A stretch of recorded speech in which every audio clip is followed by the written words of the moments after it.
Hello friend, welcome to smart classes. आज का topic होने जा रहा है हमारा मनोसामाजिक अवस्थाओं की विशेषताएं। सभी छात्रों के लिए इम्पोर्टेंट है। तो देखेंगे हम पहली अवस्थाएं क्या हैं और विशेषताएं भी। तो प्रत्येक मनोसामाजिक अवस्था में एक संक्रांति होती है, जिसका अभिप्राय यह है कि जीवन काल का एक ऐसा वर्तन बिंदु होता है जिसे उस अवस्था में जैविक परिपक्वता तथा सामाजिक मांग दोनों में अंतरक्रिया के फलस्वरूप व्यक्ति में उत्पन्न हो जाते हैं। यानी कि मनोसामाजिक एक ऐसी अवस्था है जब वह दो पहलू पर हमेशा खड़ा होता है। पहला तो है सामाजिक मांग और दूसरा है परिपक्वता। जब उसे इस चीज़ों में अंतर क्रिया करना आता है तब उसे फलस्वरूप व्यक्ति के उत्पन्न हो जाती है। यानी कि कुछ न कुछ मांग, कुछ न कुछ ज़रूरतें जो है वो जिज्ञासाएं व्यक्ति के मन में उत्पन्न हो जाती है। दूसरा है प्रत्येक मनोसामाजिक संक्रांति में धनात्मक और ऋणात्मक दोनों तत्व होते हैं। यानी कि जब हम कोई चीज़ के बारे में सोचते हैं या कोई चीज़ की योजना बनाते हैं तो उसमें दो चीज़ होती है।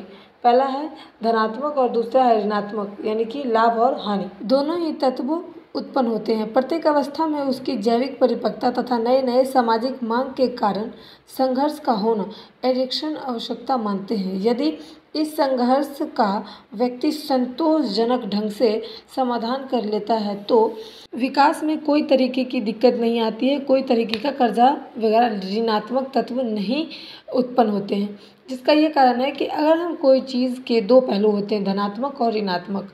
अगर हम कोई बिजनेस भी शुरू करेंगे तो उसके भी दो पहलू होते हैं। बिजनेस या तो बढ़ेगा नहीं तो लॉस हो जाएगा। तो अगर हम कोई चीज़ को संतोषजनक ढंग से, अगर कोई चीज़ की प्रक्रिया या फिर कोई चीज़ का समाधान अच्छे से कर लेते हैं कोई भी समस्या का, तो उसमें हमारा बिजनेस जो है, हमारा जो विकास है वो धनात्मक की ओर जाएगा। लेकिन अगर उसमें हमें लालच दिखाई देगा, अगर हम गलत तरीके से उस चीज़ को आगे बढ़ाना चाहेंगे तो वो बिजनेस जो है विकास नहीं कर पाएगा और व्यक्तित्व के विकास में भी बहुत बड़ा बाधा उत्पन्न कर सकता है। तीसरा है प्रत्येक मनोसामाजिक अवस्थाओं के संक्रांति को। इसमें क्या कहा जाता है कि व्यक्ति को इस प्रक्रिया के तहत व्यक्ति को दूर कर दिया जाता है या फिर उसका समाधान करना होता है। ऐसा ना करने से ये हो सकता है कि मनोसामाजिक विकास की जो अगली अवस्थाएं हैं, अगली जो योजनाएं हैं, उसका विकास नहीं हो पाता है। और मनोविकास की प्रत्येक अवस्थाओं में संक्रांति का समाधान कर लेना और व्यक्ति में एक विशेष मनोसामाजिक शक्ति की उत्पन्न होती है। इस शक्ति को एरिक्सन ने सदाचार का नाम दिया। यानी कि जब हम कोई चीज़ के लिए कोई काम करते हैं, कोई काम के लिए अपना अगर अंदर की शक्ति जगाते हैं तो उस शक्ति को, उस क्षमता को रिएक्शन जिसको हम बोलते हैं, उसका नाम दिया गया है रिएक्शन करना, और सदाचार का भी नाम उसे दिया गया। अब देखते हैं हमारा हर मनोसामाजिक अवस्था में कर्मकांड तथा कर्मकांडवाद होते हैं। इसमें क्या है कि इसमें यह कहा जाता है कि हर मनोसामाजिक, यानी कि कोई किसी भी प्रकार के जो मनोसामाजिक है उसमें तीन चीज़ें होती हैं। कांडता यानी कि कर्मकांड, उसके बाद आता है कर्मकांडवाद। इसमें क्या होता है कि इसमें भी रिएक्शन होता है यहाँ पर भी, और तीन आर होते हैं, उसमें तीन नाम दिया गया है। पहला है कर्मकांडता। इसमें क्या होता है कि इससे अभिप्राय यह है कि समाज के दूसरे व्यक्ति के साथ सांस्कृतिक के रूप में स्वीकृति ढंग से अंतरक्रिया करना।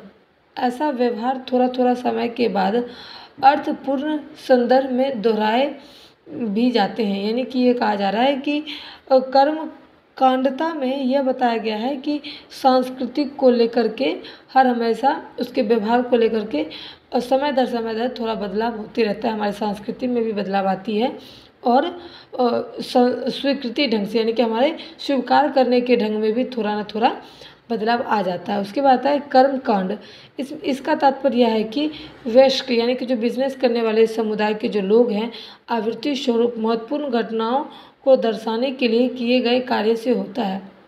यानी कि कर्मकांड, यानी कि जो भी कांड पहले हुआ है उसको महत्वपूर्ण घटनाएं, जो मेन उस पर घटनाएं हैं, उस चीज़ों को दर्शाया जाता है, उस चीज़ों पर कार्य किया जाता है।